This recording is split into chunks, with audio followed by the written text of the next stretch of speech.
I think it was roughly a year ago, there was an event where Mike Krieger asked me, when will there be the first billion-dollar company with one person? And I said 2026. There's been like two-person companies that are $1 billion built with AI. There's been like one person that's worth several $100 million. But we got 7 more months. That clip should stop you in your tracks. The two-person company Daria is talking about is MedV, and they did $400 million in revenue in 2025, and they're on pace to hit $1.8 billion in revenue in 2026. So when Dario, the CEO of Anthropic, the biggest AI company in the world, says we could see a one-person, $1 billion plus company in 2026, this isn't him hyping. This is a near certainty. Not 1,000 employees, not layers of middle management, departments, meetings, HR, politics, and endless Zoom calls. And here's the crazy part. If one person can build $1 billion plus revenue company with AI, what happens when you have 10,000 employees using AI? What does our economy look like when we have companies worth tens of trillions of dollars? Okay, did I just make your brain explode? Let's bring it back. Today, we're talking about what happens when the entrepreneur is no longer just the founder, but the CEO of an army of digital workers. What happens when the new business model is not how many people can I hire, but how many intelligent systems can I direct? That's where this is going. If you understand this shift early, you're going to look at entrepreneurship completely differently. This video is not about AI tools. It's about an entirely new playbook, building a company in the AI era. And I think the people who learn this playbook early are going to have an unfair advantage. Let's start with the old world. For the last 100 years, if you wanted to build a big company, you needed people, lots of people. You needed engineers, you needed designers, you needed salespeople, you needed marketers, you needed customer support, you needed accountants, you needed analysts, you needed managers. You needed managers to manage the managers. It was crazy. And the revenue of your company was often a measure by your headcount. How many employees do you have? How big is your office? How many departments do you have? How many countries are you operating in? That's all the things people wanted to know to understand how big a company you were. The assumption was simple. If you wanted to scale output, you needed to scale more people. More revenue meant more employees, more products, more teams, more customers, more support staff, more complexity, and always more management. And that made sense in a world where human labor was the bottleneck. But AI changes the bottleneck. AI doesn't eliminate work. It changes who or what does the work. And more importantly, it changes what the entrepreneur is supposed to do. In the old world, the founder had to build a team. But in the new world, the founder has to build the system. That's the key idea. The AI entrepreneur isn't just hiring people. They're designing workflows. They're managing agents. They're building automated systems that can research, write code, design,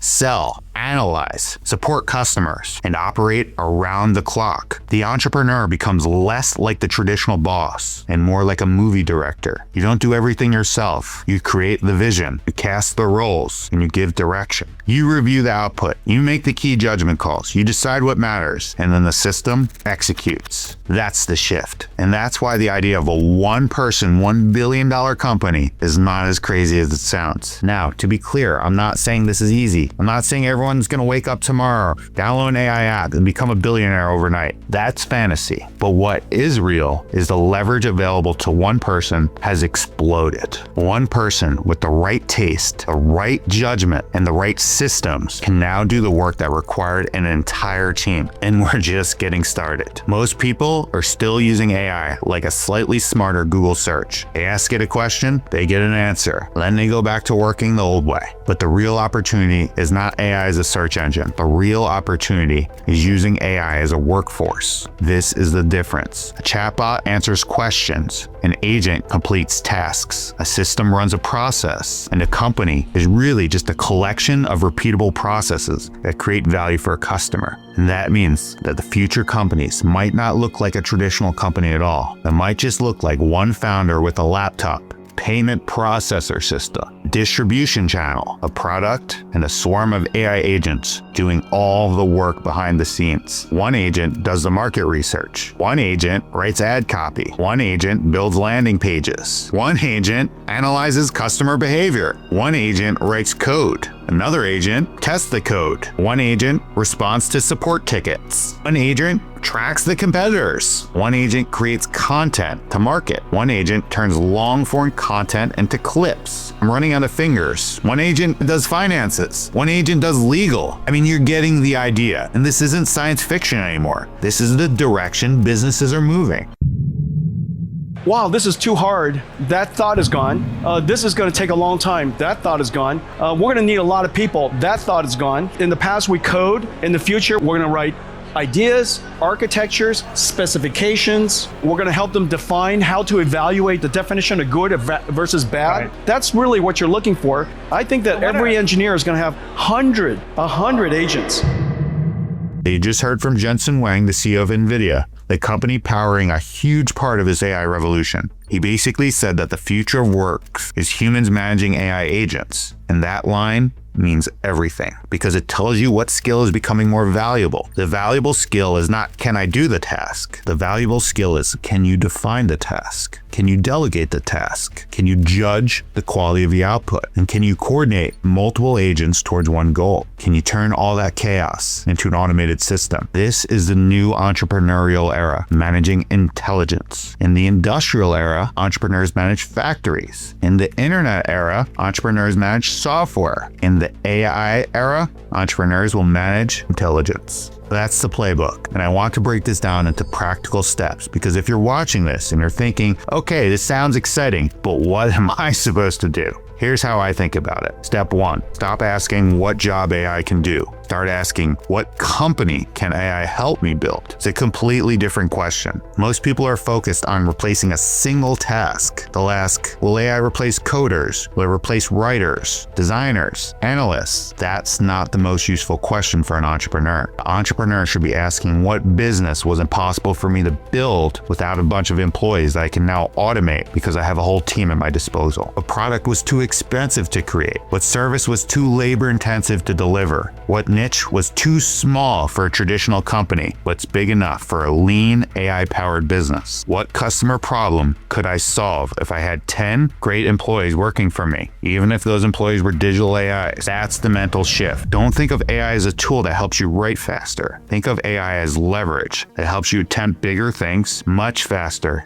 and quicker. Now, step 2, pick a market where judgment matters. This is very important. The easiest mistake people are going to make is assuming AI means everything becomes easy. It doesn't. AI just makes execution faster and cheaper. But what it does make is judgment more valuable. If everyone can generate content, then taste is what matters more. If everyone can write a course, build a newsletter, build an app, start a brand, then the scarce resource becomes knowing what is actually worth building. The winners are not going to be the people that use AI. The winners will be the people that know where to aim it. That means you want to choose markets where you have unique insight. Maybe you understand real estate really well. Maybe you understand investing. Maybe you understand fitness. Maybe you understand legal operations. Whatever. If you don't understand anything really well, start learning because that insight is going to matter. This is because AI has broad intelligence, but you have specific judgment. And when you combine that broad intelligence with your specific judgment, that's where the magic happens. Now, for step 3, build the company as a system from day one. Don't build it the old way. Most entrepreneurs make the mistake of building everything manually and then trying to automate it. That's the old way of doing things. In the AI era,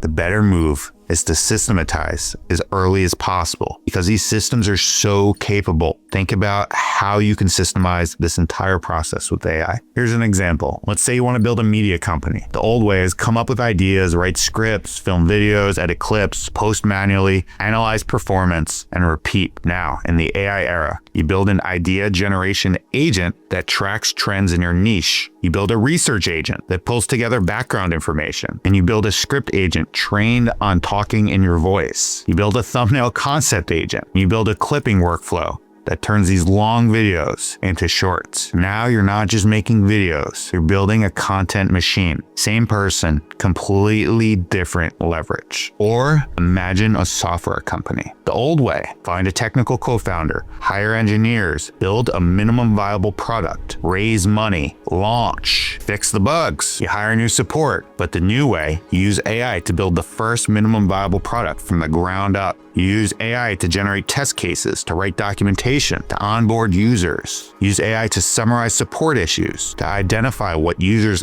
actually want. You don't need many humans, and the humans that you do have much, much more leverage. And that's the point. The company of the future is not going to be 0 employees. There'll probably be a few employees managing many agents that are way more capable than a single human. Step 4, become an AI manager. And this is going to sound strange, but I think it's the most important skill of the next decade. You have to learn how to manage non-human workers. And managing non-human workers is not the same as using ChatGPT. It requires a different mindset. For example, a bad AI manager might say something like, write a marketing plan. A good AI manager says, here is the customer, here's the product, here's the price point, here's the objections they might have. Here's 3 competitors. Here's our positioning. Now give me 5 campaign angles and rank them by likely conversion. Explain the risk of each one, and then turn the top 2 into landing pages, 3 ad concepts, and 10 short form videos. This is a completely different level of direction. A bad AI manager treats AI like magic.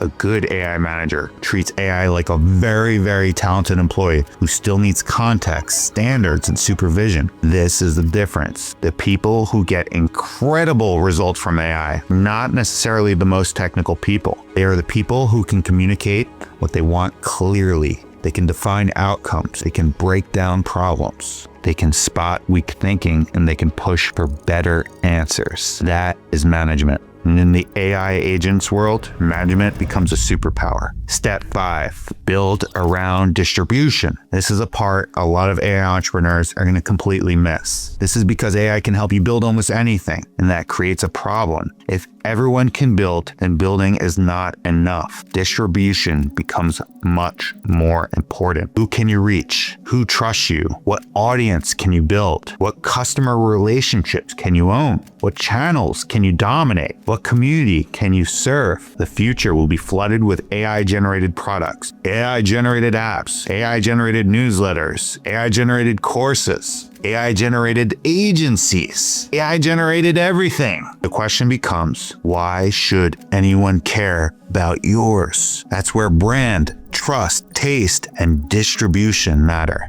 And this is why I think personal brands are going to become even more valuable, because the cost of creating things goes to 0. Trust becomes a filter. People will not just buy something because it exists. They'll buy it because they trust the person behind it. They will buy it because the brand understands them. They'll buy it because the company has a specific point of view they appreciate, or they'll buy it because the founder has extreme credibility. So if you're starting your entrepreneurial path in an AI era, don't just ask, what can I build? Ask, who am I building it for? What do they already believe? What pain do they have? What outcome do they want? Where do they spend their attention? What would make them trust me? Because AI can accelerate execution, but it cannot automatically generate trust. You have to earn that. Now, let's talk about the darker side for a second, because every time people hear about one person building $1 billion company, there's 2 reactions. The first reaction is excitement, but the second reaction is fear, and both are valid. Excitement because the individual has never had more leverage, but fear because this could disrupt a lot of jobs. And I don't think we should pretend otherwise. If one person with AI can do the work of 20 people,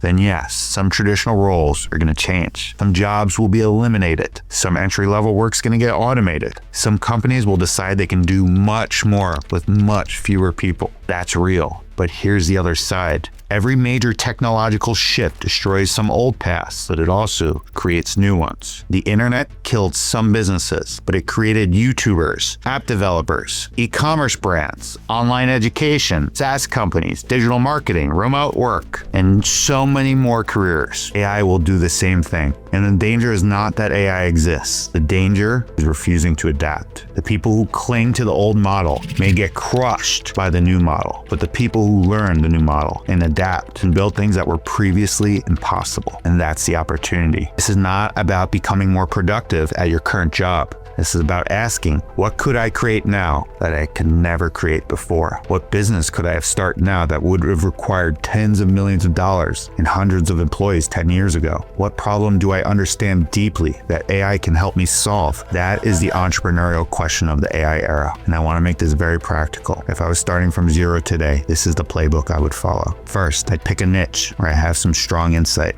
Not necessarily the biggest market, not necessarily the trendiest market, a market where I understand the customer better than almost anyone else. Number two, I would look for a painful, repetitive problem, something people already spend a lot of money on solving, something annoying, something time-consuming, something expensive, something where the current solution is slow, manual, or frustrating. Third, and map out the workflow. What actually happens from start to finish? Where does the customer feel pain? Where does the work get repeated? Where do people waste time? Where do errors happen? Where does communication break down?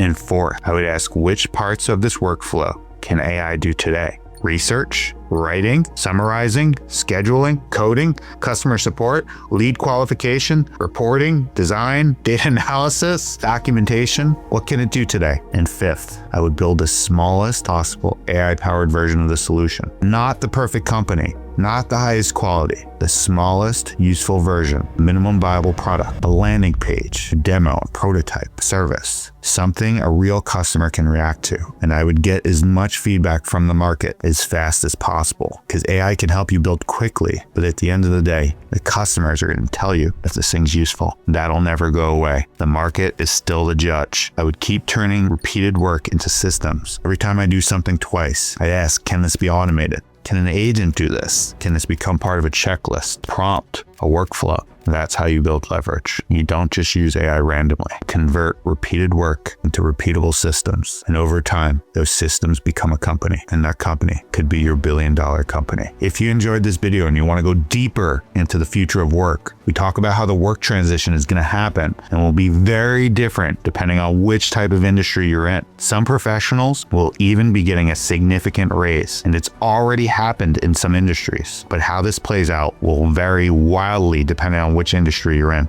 Check out the video titled AI Won't Take Your Job if you want to hear about this. Otherwise, thanks for watching. We'll catch you in the next one.